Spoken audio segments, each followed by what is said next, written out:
We have, within UiPath, assigned our goals based on AI and use of AI for our employees. So our corporate bonuses are actually tied to that. Did you just say that bonus structures are tied in some way, shape, or form to AI adoption? Yes, absolutely. This is what we started beginning with this year. Wow. And I mean, you guys are putting your money where your mouth is with that. Humans should do what they are meant to do, and humans were not meant to do repetitive tasks that were machines were meant to do. Humans actually are meant to think and reason with and work on relationships. Is this thing on? Yesterday's price is not today's price.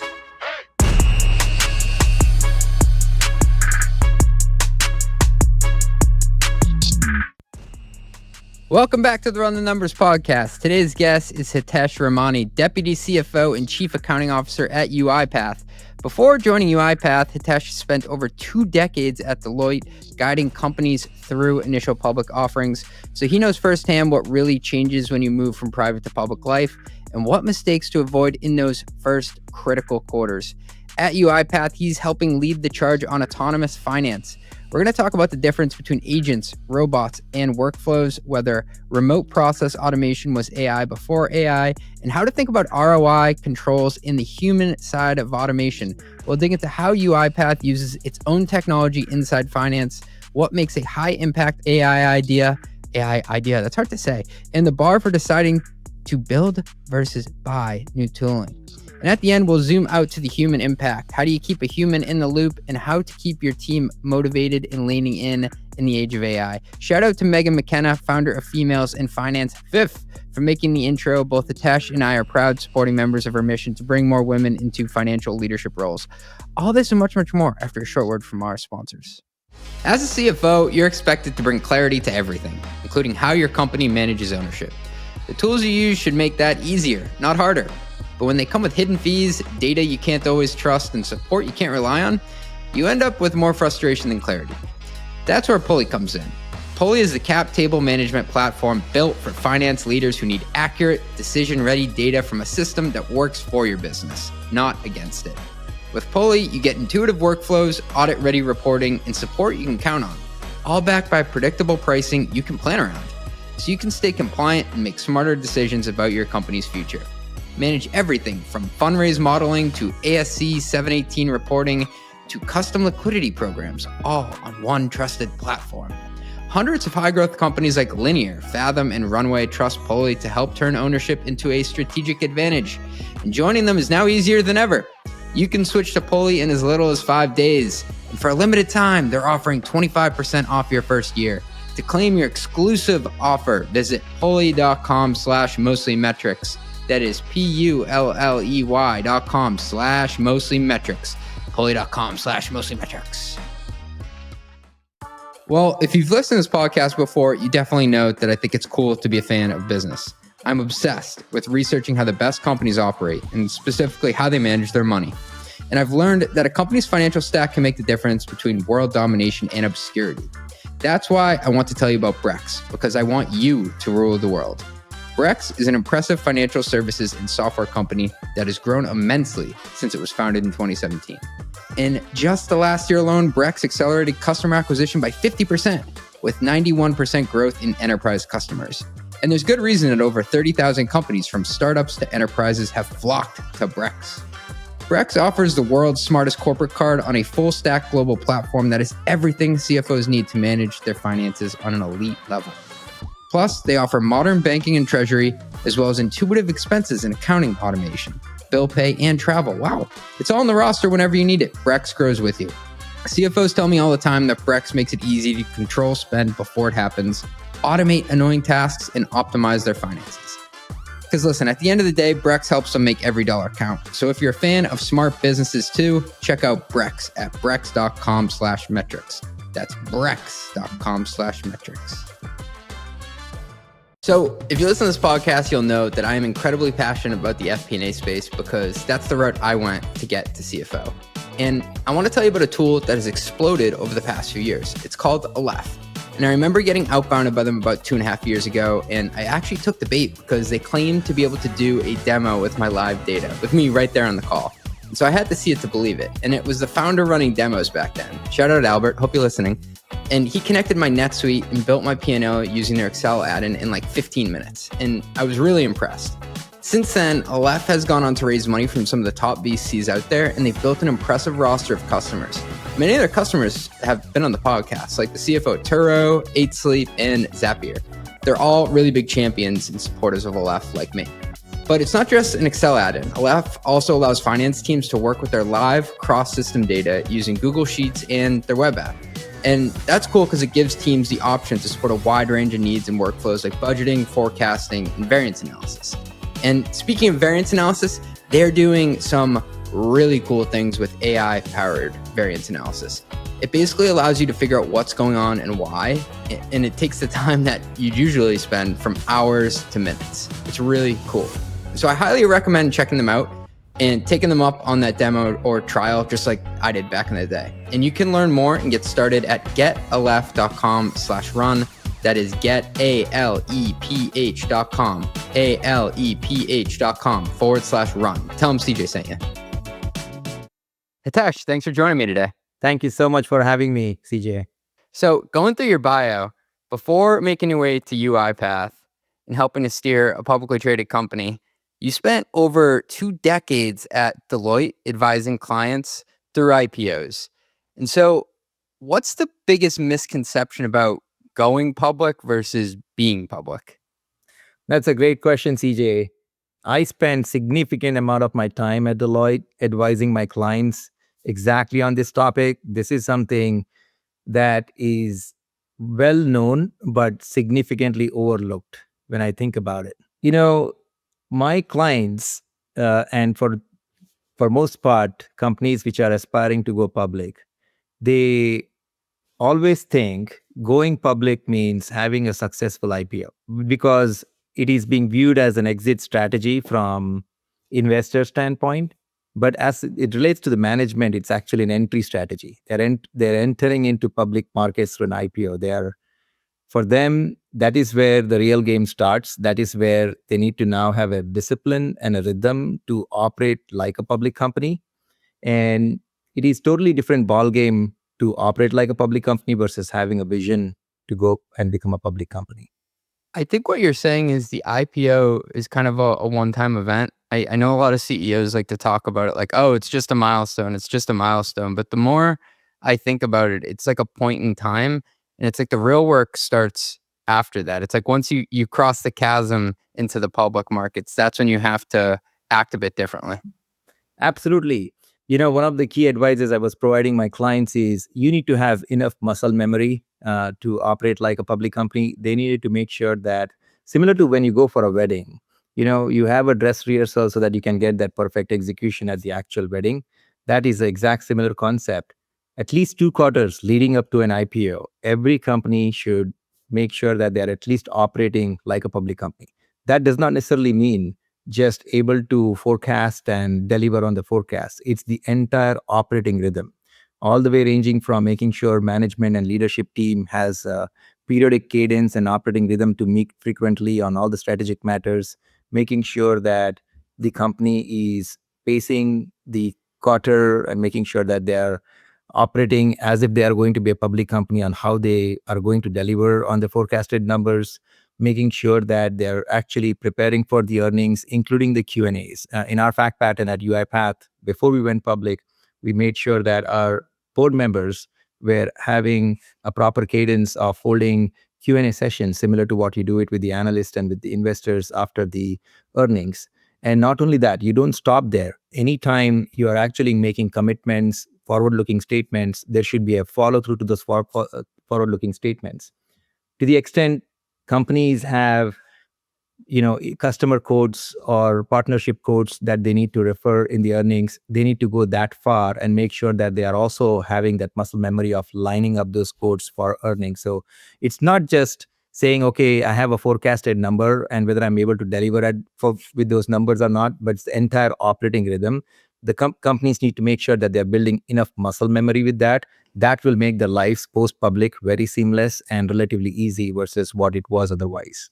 So, as you know, a lot of the people listening to the show are current CFOs, aspiring CFOs, and we talk about the financial forecasting rhythm that a company needs to have. What you said that hit me there, Hitesh, was that you have to have this muscle memory that permeates throughout the company. So, like outside of forecasting, what would be an example of that? Would it be like if you're going to say that like a product's going to be done at a certain time, it actually has to be done at that time?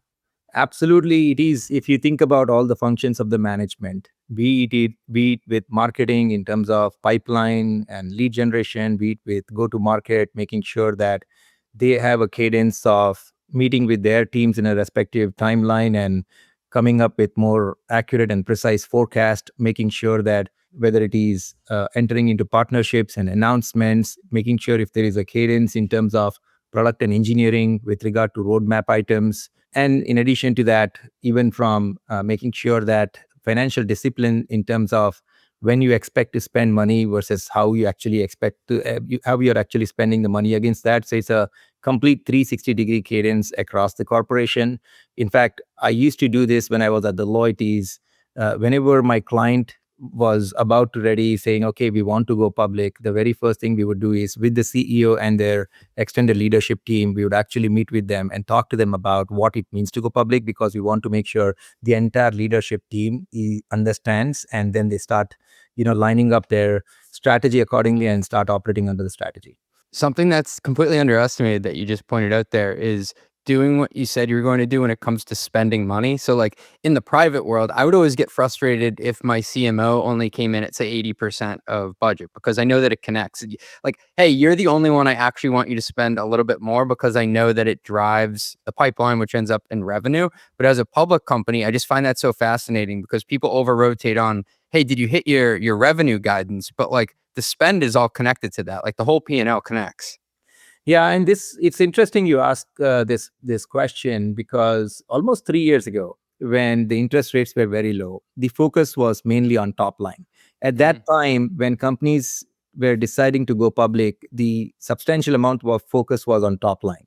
As the interest rates started going up and the companies and the investors started focusing on profitability, now the focus is equally divided. When we talk about rule of 40 in a software world, we are not only looking at the revenue growth, we're also looking at the operating margin and the free cash flow margin. So we want to make sure that the discipline is throughout and across the corporation, not just on the top line piece of the company. What would you say are the top 3 mistakes that companies make in the quarters immediately after going public? Yeah, and maybe before that, let me answer some of the mistakes that companies make even before going Yeah, public. let's do it. And I would say, at least if I were to advise some of my former clients at Deloitte or even the companies which are now thinking of going public, I would say focus on few things. One is things that once you make a decision, it is very difficult to go and change once you go public. And I'll give you an example. Let's say key performance metric. This is one of the key aspects of how you measure the growth of your business. It is extremely important as corporations think about what their key performance metric should be, because once you decide on that metric, your entire corporation, all your policies and practices are around that metric. And then if the business evolves, it's very difficult to then go and revisit that metric. So you want to make sure that it's a very thoughtful approach. Also, how that metric aligns with your GAAP financial statements, because you want to make sure that that understanding is very critical. What happens is companies decide on a metric and then they set goals and objectives with in relation to those metrics, and then you expect the company to perform against those metrics.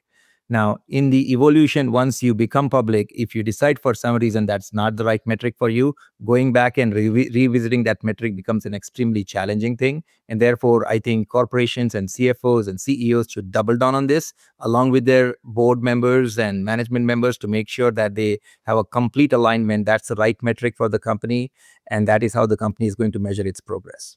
This may be a stupid question, but in your experience consulting companies that are going to go public, will they sometimes make the mistake of saying we're going to guide the street to these numbers or we're going to disclose these numbers, but like they're not actually using those numbers internally to measure performance? Yeah, I personally think there is an expectation, if you think about the beat and raise model, is there is an expectation with the investors, and you want to have that as an expectation, but then you need to also have more stringent operating goals internally within the company. And in any case, you want to make sure that you create a discipline to meet or beat the operating goals, because when that happens on a consistent basis, you are generally not going to disappoint the street. And this is where, when we talked about muscle memories, making sure that management is laser sharp on these topics, they are absolutely focused, because once you go public, execution is going to be number one priority across the board, across the entire leadership team. And you don't have, unfortunately, as a private company, you may have a relatively longer runway because you don't really measure progress on a quarterly basis. Yes, there are, governance cadence with board and the other committee members and maybe some of the investors that happen periodically, but there is some amount of leeway in case if you miss a quarter. You don't unfortunately get that opportunity once you go public. So therefore, it is very important to make sure that you're laser focused on execution once you go public, and you need to start practicing that at least 2 quarters leading up to going public. Hey, thanks for listening. We'll be right back after a word from our sponsors. All right, I got to get up on my soapbox for a sec here. Everybody's talking about AI powered this and automated that. But here's the thing about revenue recognition. It's not just about moving data around. It's about getting it right, full stop. So RightRev is laser focused on one thing, RevRec that auditors actually trust. See, there's a difference between automating revenue processes and automating revenue recognition correctly. RightRev was actually built by the godfather of RevRec, who understands ASC 606 compliance, audit controls, data validation, and the flexibility needed for complex B2B contracts. We're not trying to be your billing system or your ERP. We're the revenue recognition engine that sits between your contracts and your financials and making sure every dollar is recognized correctly, on time, every time. Companies like Snowflake and Logic Monitor don't just need fast revenue reporting, they need revenue reporting that's audit ready from day one. And that's honestly where RightRev shines. And what I love about RightRev is they're not out there trying to be everything to everyone and just slap some, AI slop on top of it. While everyone is building these massive platforms that do everything in a kind of mediocre fashion, RightRev does one thing exceptionally well. They make sure your revenue recognition is bulletproof. Ready to stop gambling with your RevRec? Visit RightRev.com to see how we make complex revenue simple. That's RightRev.com, where revenue recognition actually works. Most finance leaders still see travel as a cost center, something to manage, reduce, or delay until the numbers look better. But the Navan Business Travel Index, validated by NASDAQ, empowered by millions of corporate transactions captured through Navan's platform on how organizations are meeting and investing in face-to-face connections to fuel growth, tells a different story. Companies that are growing are moving. Business travel activity is up double digits year over year. International hotel spend is rising faster than domestic. Rideshare use is surging as teams compress more high-value meetings into fewer days. This isn't about perks. It's about pipeline, deal velocity, and customer retention. The CFOs winning right now aren't slashing travel, they're optimizing it.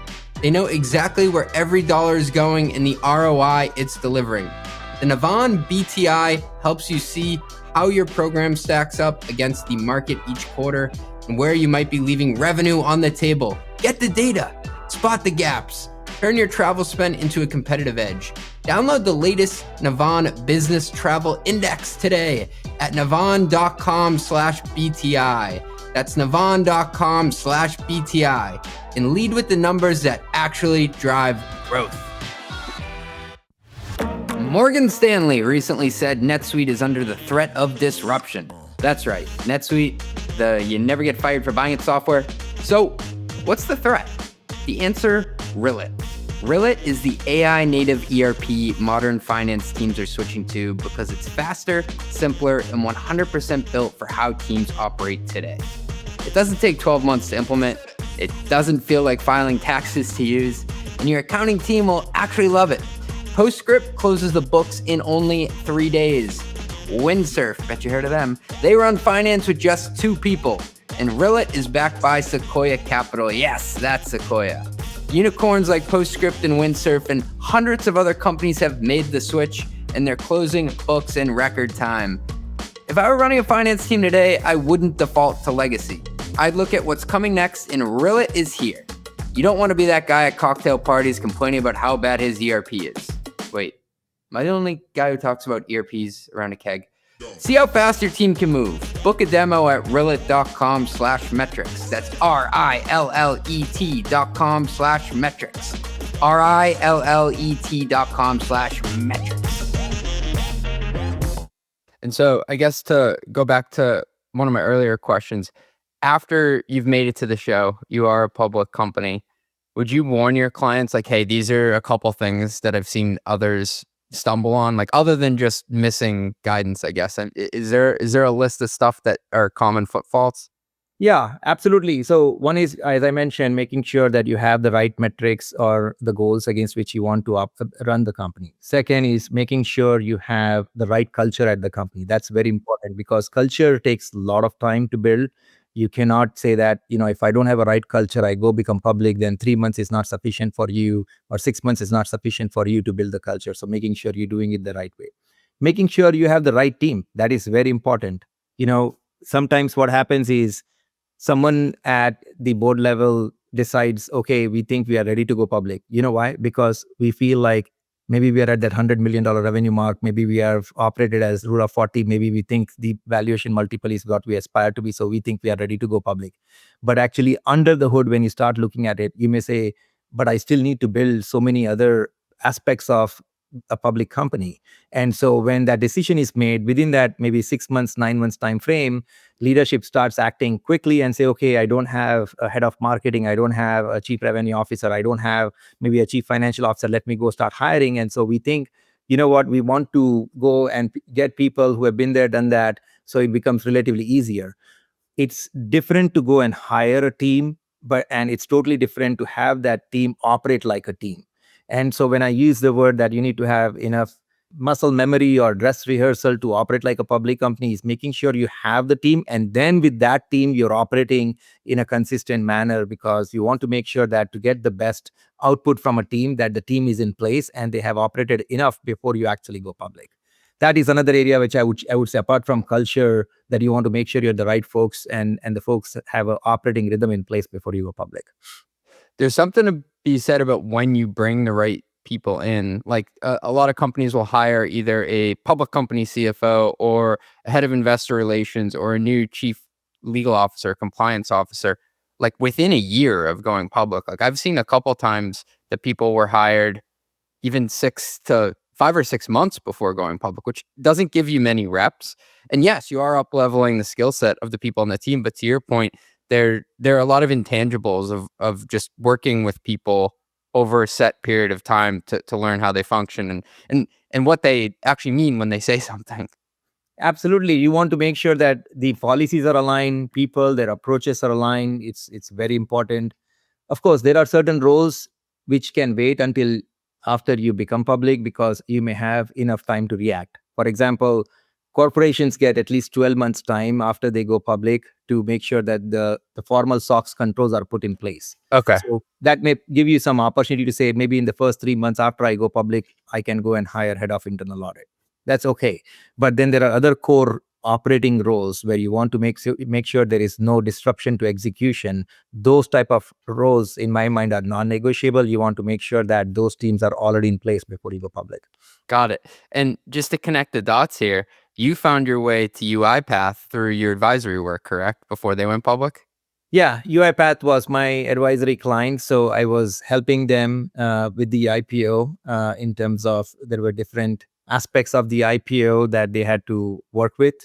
So that was my client. And right before the IPO, the company asked me if I'm able to join them, and I decided to join them. So I've been so excited to have you on the podcast this week, Hitesh, because I've just been neck deep in trying to figure out what's happening within the office of the CFO when it comes to having an autonomous finance stack. And you're like at the confluence of everything that's going on, because you're running a high functioning finance team and you're also at a company that's at the forefront of AI. And so part of my job on this podcast is going to be to ask the stupid questions that other people didn't want to. So I'm gonna dumb it down for a second here, so forgive me. But let's break it down. What's a robot? What's an agent? And like, how do agents, robots, and workflows actually interact within the financial operations? Great. I love that question. And by the way, just so you feel comfortable, some of these topics were equally stupid for me before I joined UiPath, Okay, thanks. or I was not familiar with these. And for those folks who are listening to the podcast, UiPath is an agentic automation company, and UiPath started its journey through robotic process automation. And let me dummy this down. I think it becomes relatively easier if you think about it this way. UiPath was based on the primary foundation that we wanted to build a technology that can help us emulate human behavior, what humans normally do, especially with regard to white collar, where you are working on a business workflow or a process, right? Now, when we started with the robotic process automation journey, this is almost 7 years ago. That time, the objective was very clear. Can we use UI, a user interface? Can we use a low code and no code technology that can allow corporations automate processes that were mundane and repetitive in nature? These were relatively straightforward. For example, someone had to go and prepare an invoice, very repetitive tasks, very mundane task. Someone at the company had to go and take some information from their CRM system into their general ledger system. Moving that information is relatively repetitive task and mundane task. So the objective was, can we come up with a technology that can allow us to emulate human behavior with regard to repetitive and mundane tasks? These were deterministic process, meaning every time a process is being performed, the outcome is exactly the same. So every time a human was preparing an invoice, the outcome is the invoice is out there. They are looking at information from place A and putting that information in place B to generate an invoice. Very standard process. That is where we started our journey. Of course, between 2018 to now, there has been significant evolution in terms of the technology landscape. We had coined a term called semantic automation at some point, which is robots which were focused on mundane and repetitive tasks or deterministic tasks did not have brains. So they could not think on their own. So we had already started thinking about, can robots, at least looking at a field, understand and interpret that field? For example, a field that looks like an address, okay, this is an address, even though sometimes it's not explicitly called out as an address. I see a state, I see a city, I see a zip code, I see the address of a street. So maybe it's an address. So we started coining and thinking about, can there be something called semantic automation? And then, of course, the technology evolved further. AI came into play, became mainstream, and that's where the term agentic came into play. What that really means is the human brain that was focused on deterministic tasks, there is also a human brain that is focused on creative, non-deterministic tasks, where the outcome can be different. I can give you a book, I can read the same book, and I'll ask you to summarize and I'll summarize. Both of our outcome will be very different. That is a non-deterministic tasks where both of us were provided similar instructions, but the output is very different. This is the place where agents come into play. This is where the concept is still the same. You are still emulating human behavior. In the first instance, when I spoke about RPA, you were emulating human behavior, the tasks that were deterministic in nature. In the second instance, you are still emulating human behavior, but that is non-deterministic tasks. This is where the outcome could be different. Why is it different? Because, of course, you are using generative AI, you're using natural language, you are providing a prompt, you are providing a context, and that agent is going to give you an outcome. That outcome can be different. The question is, can you accept both of those outcomes within your range of acceptance? If that's the place where you can say, yes, I believe that agent is ready to be deployed in the process. And the other way to think about this is why it is very important and a game changing in where we are as a society in general. When you think about hiring an employee, let's say within the corporation, I have commercial deal desk underneath me where we have a commercial policy and we have certain employees who are supposed to understand the commercial policy and make sure as deal structures are presented to them for review and approval, They are reading the deal structure and then comparing it to their knowledge of the commercial policy, also going back to some of the past deals and making sure whether the deal aligns with the commercial policy or not. What I just mentioned in that example is there's a human being who is hired, who is being trained with the past deals, who is being provided the context of the commercial policy, and then who is being instructed on what to do.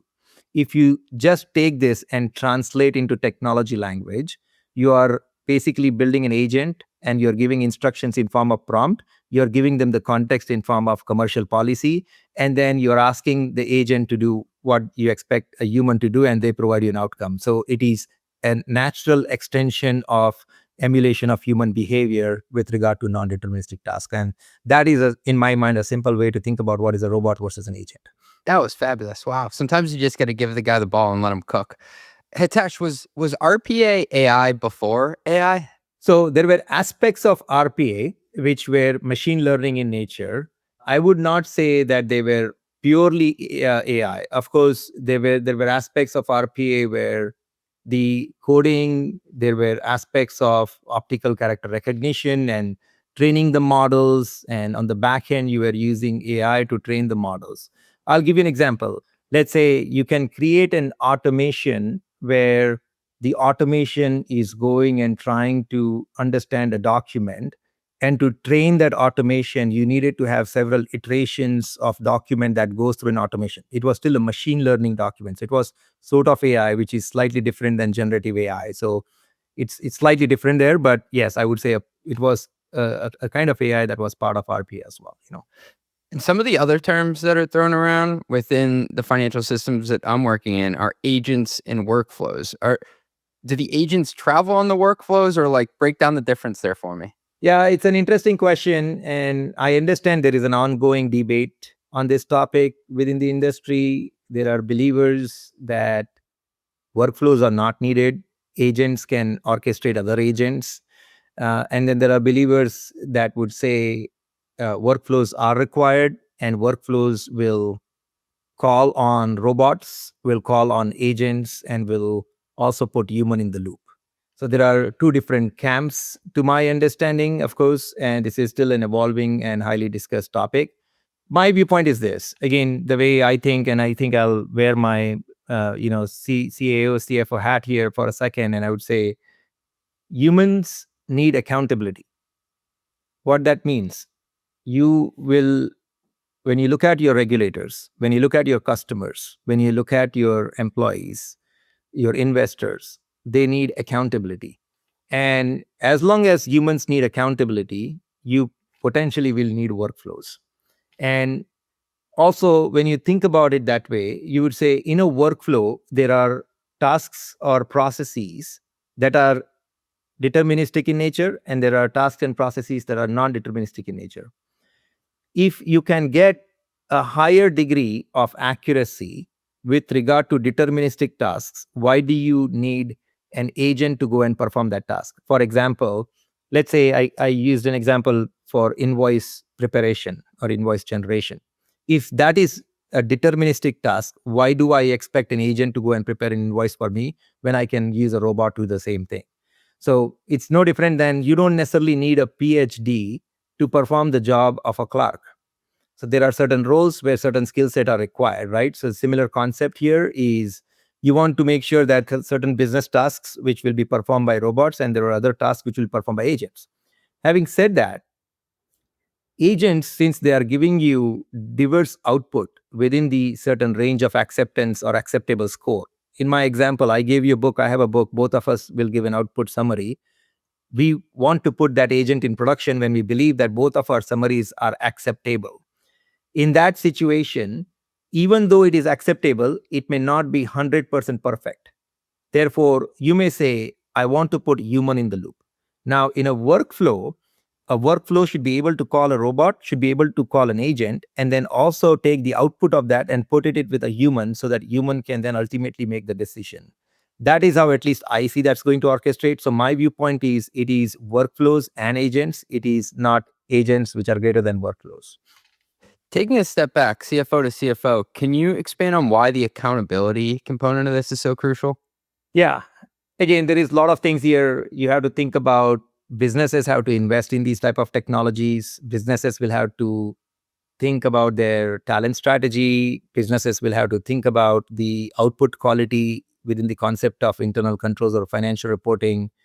And businesses will have to measure how are they ultimately getting benefits in form of financial benefits on their P&L as part of all these things. So ROI is a very important concept when we think about these type of investments. And based on my interactions with several of our customers or potential customers that are, in my mind, still playing with AI or trying to evaluate what's the right strategy, there is still a lot of confusion in terms of how should they think about these investments. Because like any other significant or major technology shift, this is an area now which is a top of everyone's mind, but they're all struggling to figure out how should I really think about what should be the investment and what should be the strategy on implementation, and how should I start thinking about measuring ROI, and what does this mean for my future, my existing bench strength in terms of employee base, and what type of talent I need to hire in future. So these are some of these top of the mind items for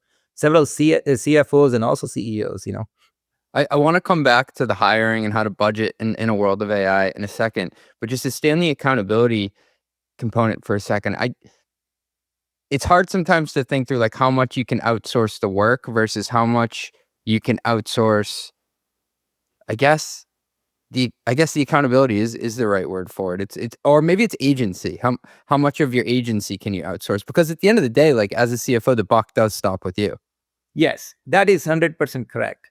I will say so when this concept came up for UiPath, for our own internal agentification, I was able to reflect and basically bifurcate that into three categories.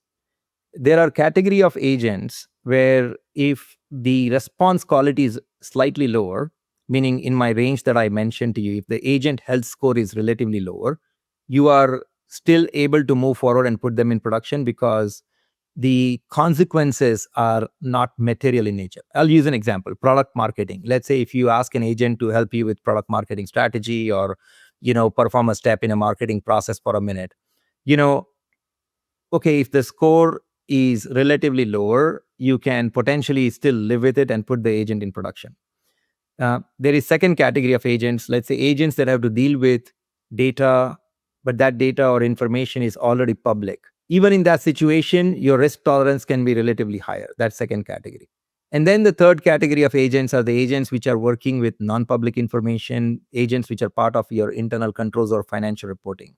These are the processes within a business which needs absolute certainty, where we also need accountability. In these cases, what our approach, at least in the interim to start with, is to make sure that we are absolutely putting human in the loop. And that's why for us, workflows is very, very, very important. What it does is it still creates process very efficiently. And I'll give you an example. Let's say in a corporation, when they are supposed to recognize revenue, there is a 5-step approach according to GAAP. And one of the steps in the 5-step approach is you read the contract and understand what are the performance obligations under the contract. Historically, those contracts are reviewed by humans. The question is, can now agents perform those reviews and summarize the performance obligations for you? The answer is yes. But then how do you absolutely make sure that if there were 3 different terms that can have an accounting impact, that all the 3 terms were properly identified by the agent? And this is where, if you were to say, if the agent health score is relatively low, but I still want to leverage the agent, you can absolutely put human in the loop. You can then decide what is the extent of human intervention you need in that workflow. Do you feel like the agent health score is so low that every single instant needs to be double checked by human? And maybe after 100 instances where you feel like an agent was able to identify this term properly, it means the agent is adequately trained for this particular feature. So maybe I don't need to worry about this and I need to worry about something else. That's where judgment comes into play. But the workflows, in fact, UiPath has a product which is our core differentiator. We call it Maestro. This is our agentic orchestration workflow. This workflow allows business users to make sure they're orchestrating and calling automations, which is robots, agents, and then humans, and allows us to put humans in the loop. So it enforces the accountability. Humans can leverage agents so that they can at least gain efficiencies out of it, and you're not compromising on the governance and the trust layer. The governance and trust layer. That's powerful. And I mean, you can extend it to other real world applications. Like if there's a drone and it's going to, I don't know, carry out some sort of military operation, you want a human in the loop because you can't outsource the accountability of deciding to use a weapon to an agent. Or the same thing, I guess, with like autonomous driving vehicles. Like, should it go into the left lane versus the right? It's like, at what point can you outsource that decision making to an agent given the amount of risk you're able to take on? Absolutely. It's all about risk management and your level of confidence with the agents and the robots that you're using in the process, and how you are going to make sure that you're going to leverage humans from an accountability standpoint. Yeah. Hitesh, you'd mentioned ROI on AI investments. I'm struggling with this so much right now. How how are you measuring AI ROI at UiPath? There is not a singular way to think about it. I would suggest and advise the other CIOs and CFOs, we should always think about what is the goal for which we are trying to take this approach or think about automation. There could be CFOs who are ultra focused on reducing their close cycle, who want to really focus and have contemporaneous financial information for better decision making. There could be CEOs that are focused on improving operating margins. There could be companies that are focused on dealing with scaling the business with the resource that they are constrained with right now, to make sure they're optimizing the resources that are available to you. So it all depends on what are the goals and objectives that you're working towards, and then understanding how you are going to leverage some of these technologies to your advantage so you can achieve those objectives. And but one thing is that it's become very clear. Even when I joined UiPath as a chief accounting officer, I had more than 150 employees, but I had more than 200 automations that were already part of finance and accounting processes that time. We have now more than 500 automations in play, but where I'm going with this is we treated those automations as digital FTEs, digital full-time equivalents. And when I looked at org chart, not only for my team, but within my own team and the teams in broadly finance and accounting function, we always try to understand how many humans and how many automations are part of that org chart. So it was very important aspect of reviewing the company's org chart. When agents got introduced, the concept of digital FTE has taken a new form called agents. So interestingly, it's not going to be just agents, because you could have agents and still robots, as I mentioned, because businesses will still have deterministic tasks.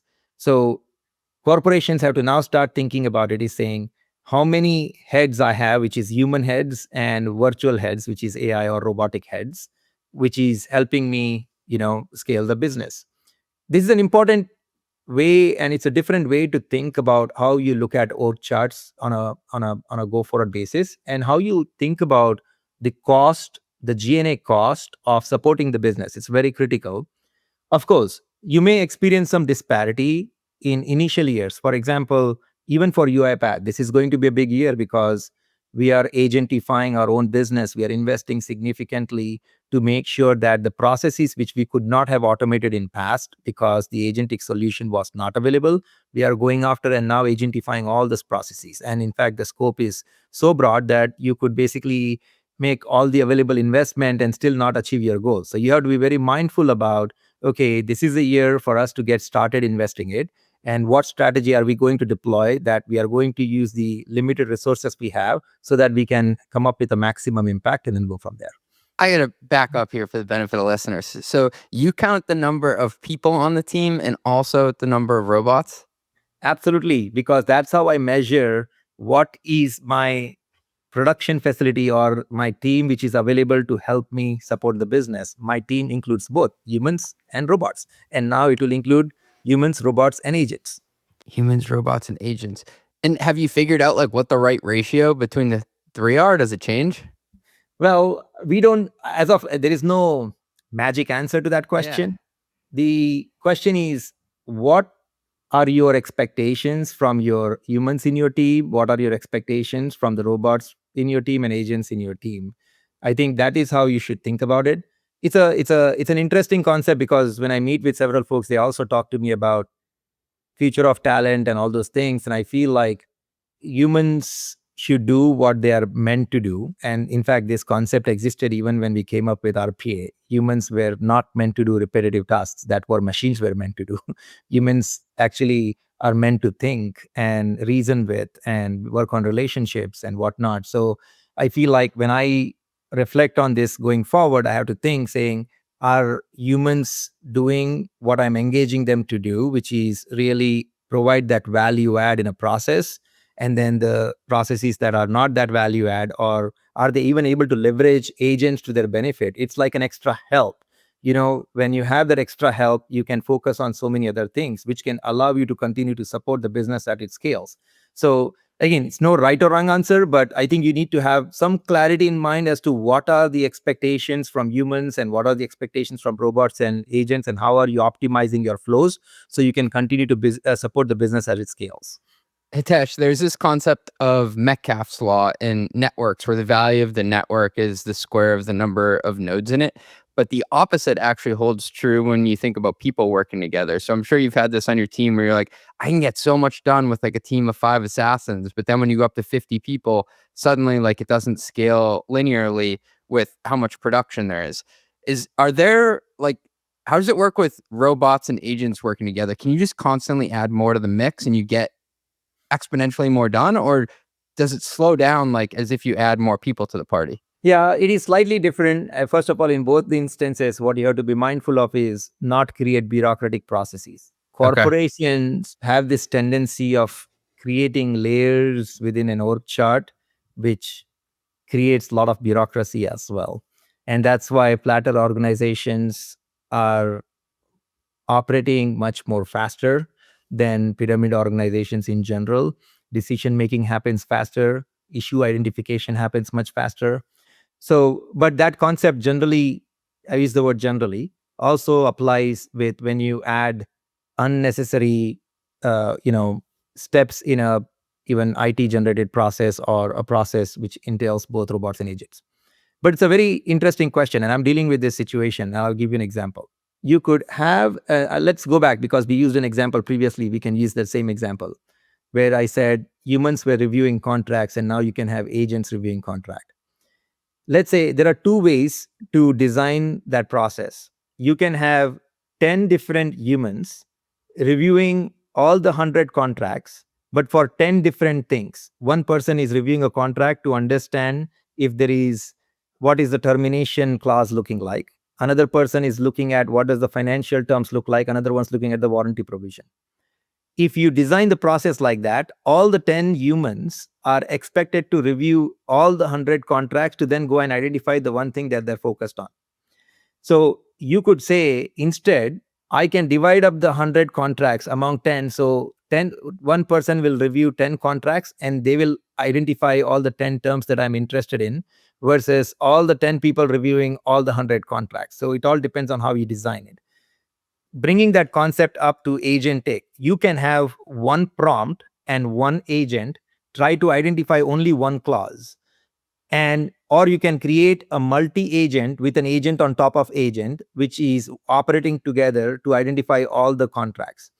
Where corporations have to think about is, there is a balance of what is the overall agent score at a process level, and second is, how does that translate into the compute cost?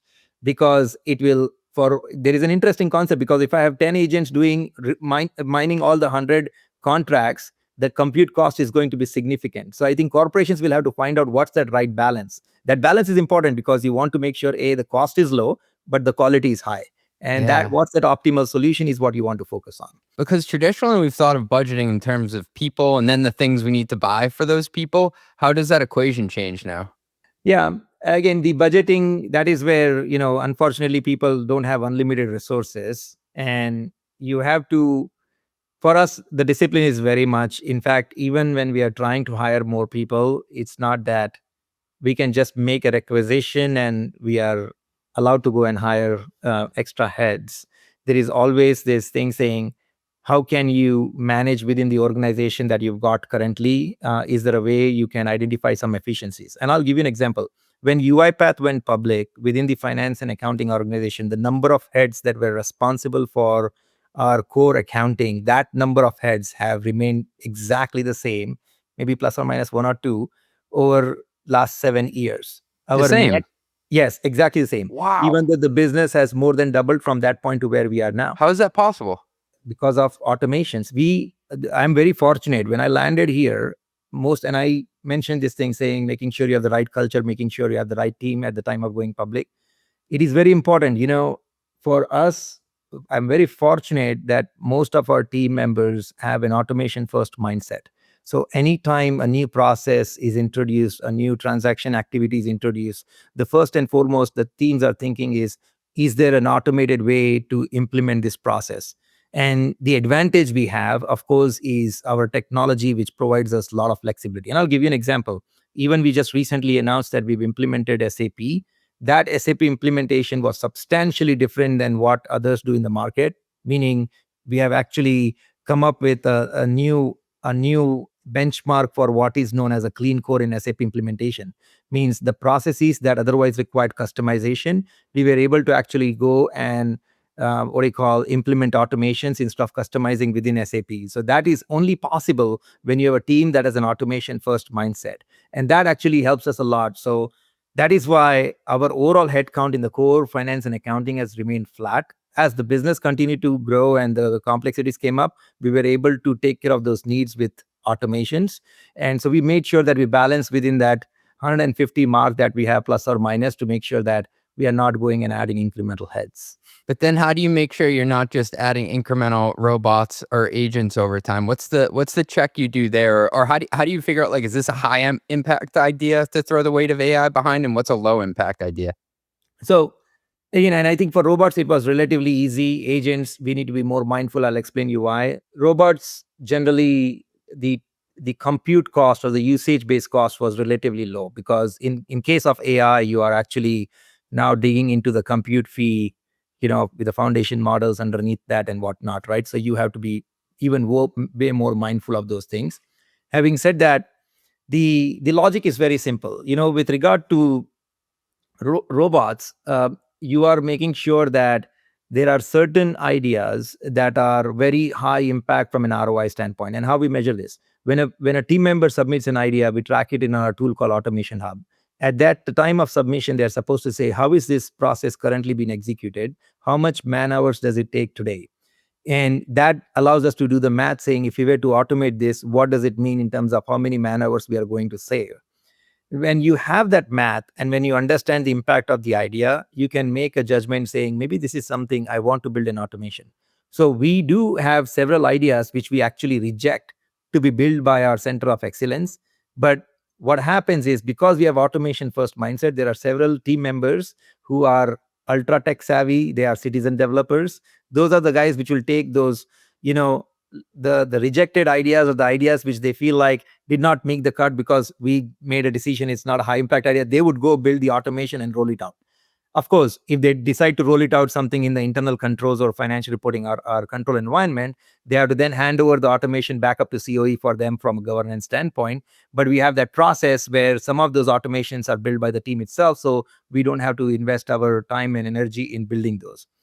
That recipe evolves with agentic, because I cannot just give it away like that, because there is a compute cost on the back end. And corporations will have to come up. This is a newer problem, because some corporations have enterprise grade licenses on, models like GPT-4, Gemini, and others. And they will also have to understand is what type of questions are my folks asking. I mean, you might have read it online. Sometimes it's not good to have the magic words or the pleasing manners when you're dealing with a model, because every time you say thank you, it's going to cost you, or if you're going to use please, it's going to cost you. Same concept. So you have to start creating some responsible use of AI, in addition to, of course, what you can and cannot do. Also don't ask every random question that you can otherwise find an answer to.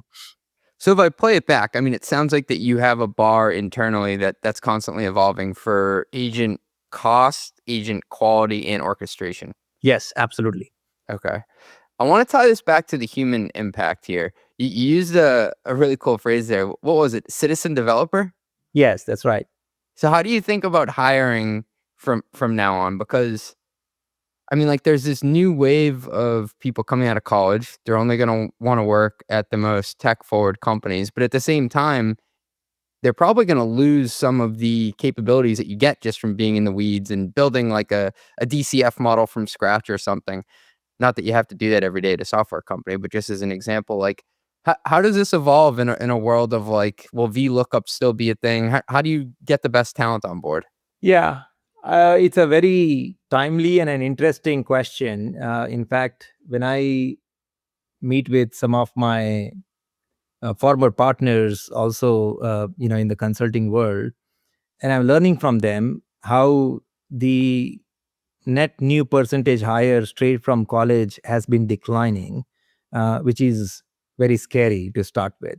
But hopefully, newer forms of job will emerge. So, yes, for the same type of job, you may need 10 people in pass, and now you only need 2 people potentially.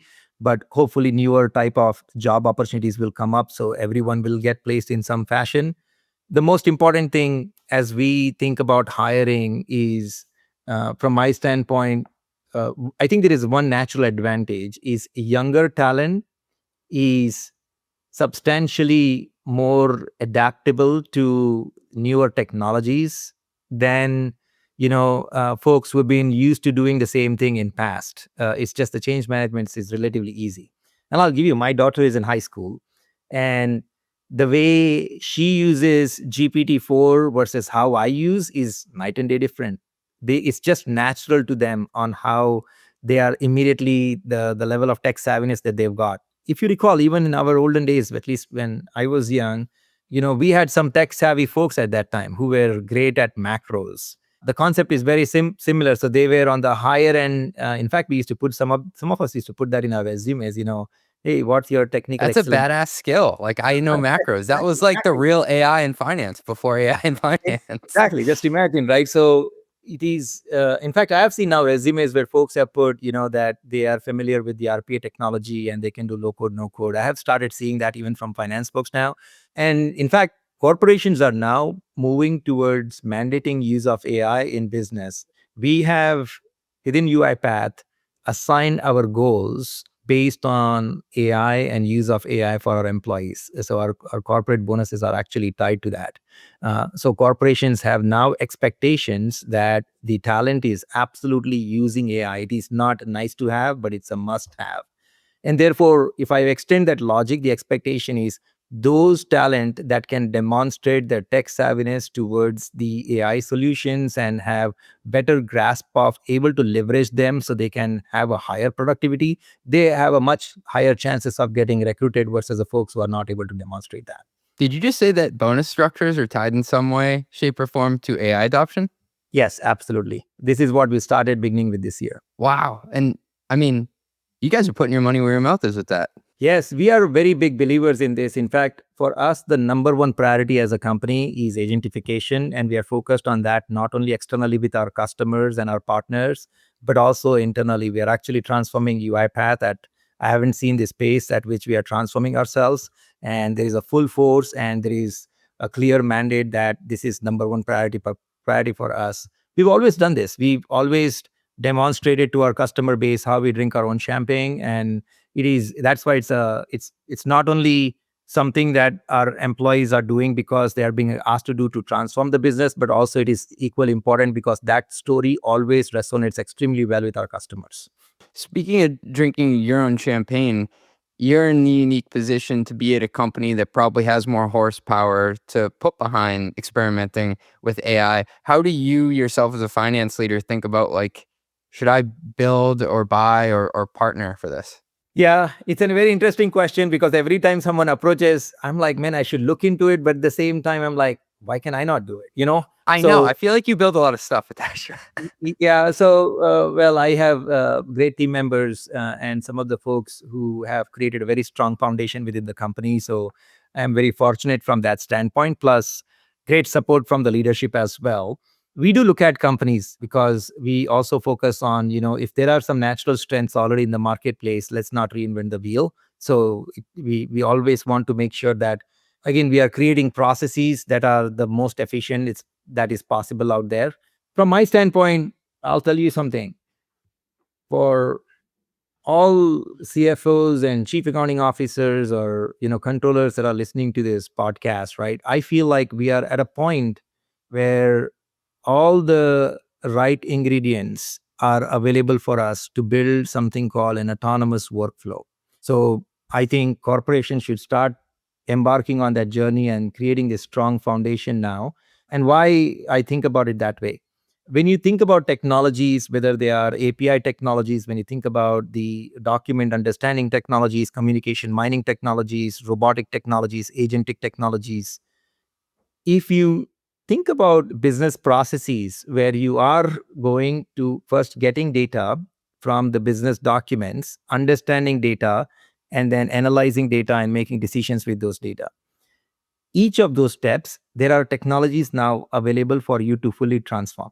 And when I talked about Maestro being our agentic workflow automation solution, which is our core differentiator, if I take a business process and I divide that into sub processes, let's say within accounts payable, if there is AP accrual process, you can orchestrate that process using Maestro. And Maestro can go and call a robot, call an agent, call a human, and let's assume at some point when that agent is smart enough and becomes self-healing, you can technically, substantially minimize humans' involvement for decision making only. And that point, you will get very close to autonomous work process. And when you stitch your processes together, that's where you have an autonomous finance organization. So just to put a bow and a ribbon on that, what do you think the future of autonomous finance looks like?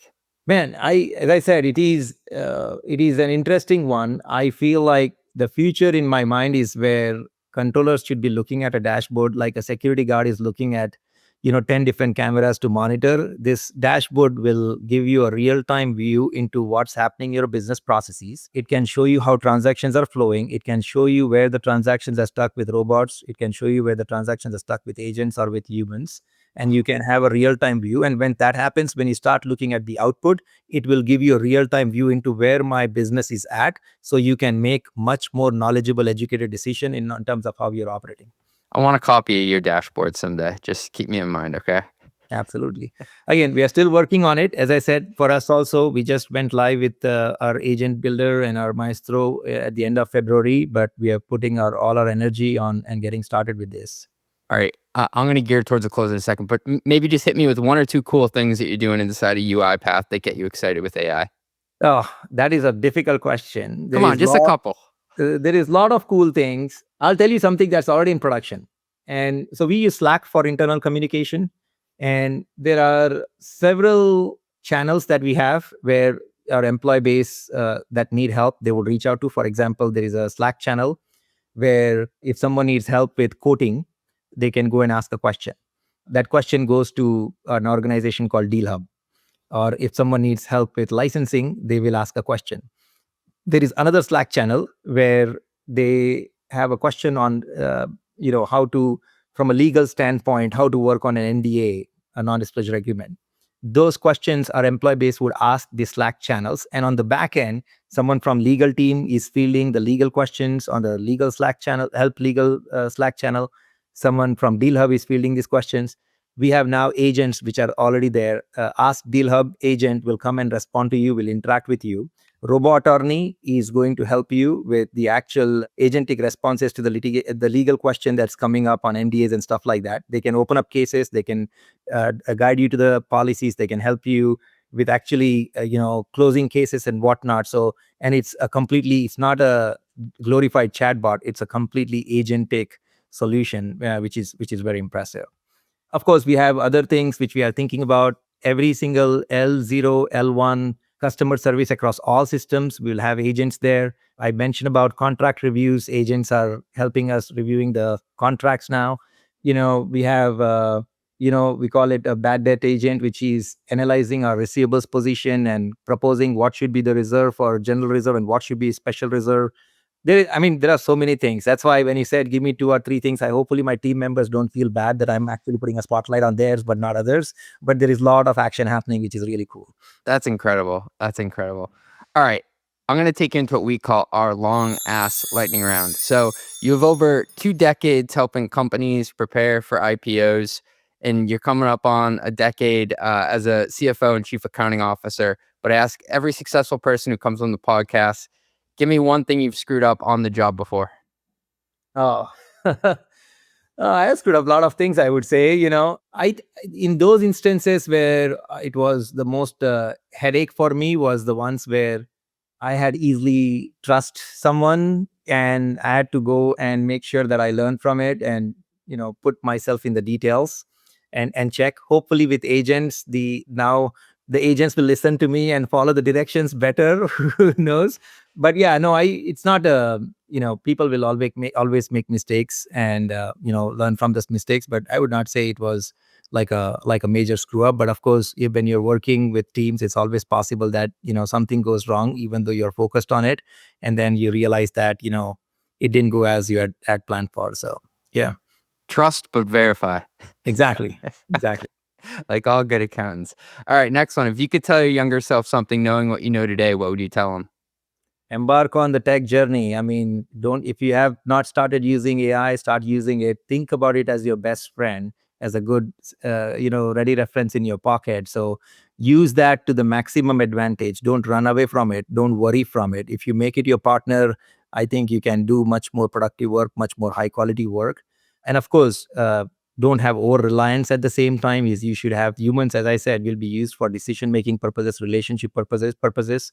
So making sure that folks are actually going out there and building relationships, that's very important at the same time. But using AI as an additional, I call it when superpowers have that one, the superheroes have this extra, superpower. Think about that as your superpower and what can you do with it, I guess is how people should think about it. How do you deal with like when people on your finance or accounting team want to expense, I don't know, like a ChatGPT license or a Lovable license, or they want to play with other technology? I know you can build a lot within UiPath, but I'd imagine with all the tools out there, you have team members who are like, hey, can I put this on like the company credit card? For me, it's very simple. If a technology tool is helping, or a CPE course for that matter, is helping someone grow as an individual, where either they are able to improve their technical skills or soft skills or core competency, I am always supporting that. Only when they are, of course, trying to do something that is not either helping them or the company, then I'm opposed to that. Fair. Well, on that note, can you walk me through your finance software stack? What tools does your team use to get the job done? We were, of course, as I mentioned, we just went live with SAP. We used to be a NetSuite shop, and then we outgrew NetSuite as a business scale. But in addition to SAP, we have the boundary systems. We use Coupa. We use ShareWorks for our equity. We use Concur for our expenses. We use Power BI for BI reporting and whatnot. But I think where we are going now, and I think this is an important point, as I would suggest everyone to think about. The future is whatever technologies you're using, they're always going to be on the boundary. In the center is going to be your data warehouse. And the future is all your reporting will come from the data warehouse. So that is the strategy that I'm working towards. And I think in my mind, there is significant value to it. Of course, there has to be a significant change in how corporations think about it, because historically corporations design controls only around ERP.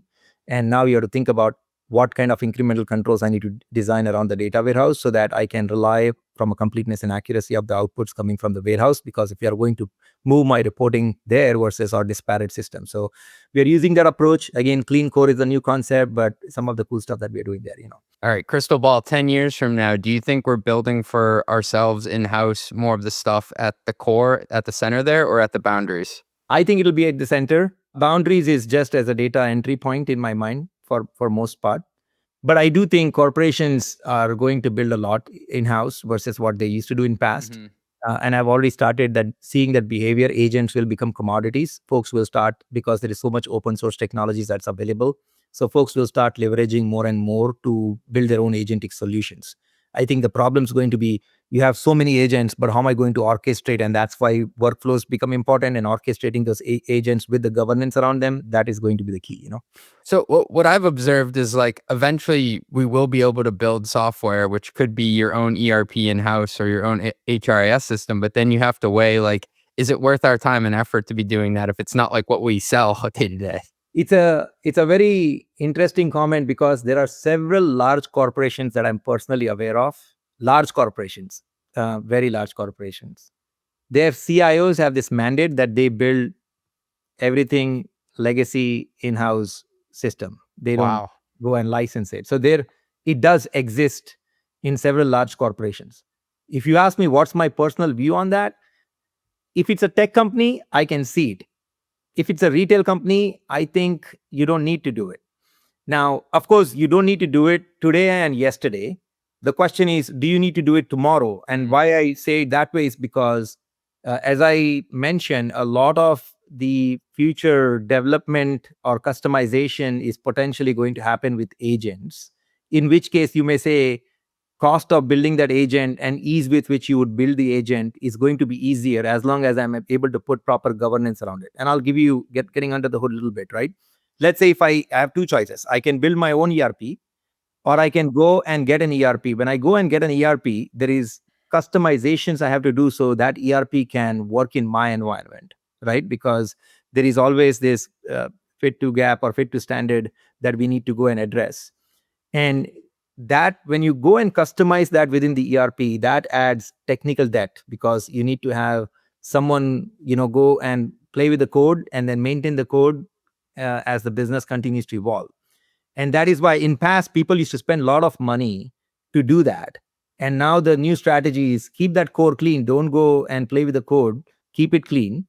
And then the question is, why are you able to do that? Because the customizations, you can complement that with an RPA or agentic technology. So in future, what is going to happen is, as a result, most folks, I don't believe they may go towards building the entire tech stack in-house, but all that customizations will generally be in-house because it has become much more easier to do that customizations using technology such as agentic and RPA. That was 100 times better than I could have explained it. Thank you for that. All right, last question. What's the craziest thing you've ever had someone try to expense? Oh boy, we are a global corporation. Folks are there everywhere. You see some interesting stuff. I have seen haircuts now and then. I have seen duty-free shopping at times. But we do have processes in-house to keep a check and immediately catch these things. Before even the expense reports are submitted, we can immediately find it. So there are checks and balances in place. But yeah, people sometimes do crazy stuff. No haircuts and no pets sitting allowed. Exactly. Hitesh, thank you so much for joining me today. I appreciate all the insights. No, again, very happy to be here and really enjoyed this conversation and looking forward to staying connected. Thank you. Run the Numbers is a mostly LLC production. Yelling an intro by Fat Joe. Artwork by some AI thingamajig. Podcast and video editing is done by Cleancast at cleancast.io. Nothing said on this podcast is intended to be business or investment advice. It's the sole opinion of me, a guy who feeds his dog too much ice cream and has a history of net operating losses, LOL. If you like this podcast, please hit subscribe. It would mean a lot to me. And also check out mostlymetrics.com. That's my newsletter where I explore business models and financial metrics. Thanks for riding with me. Share this with your friends. Peace.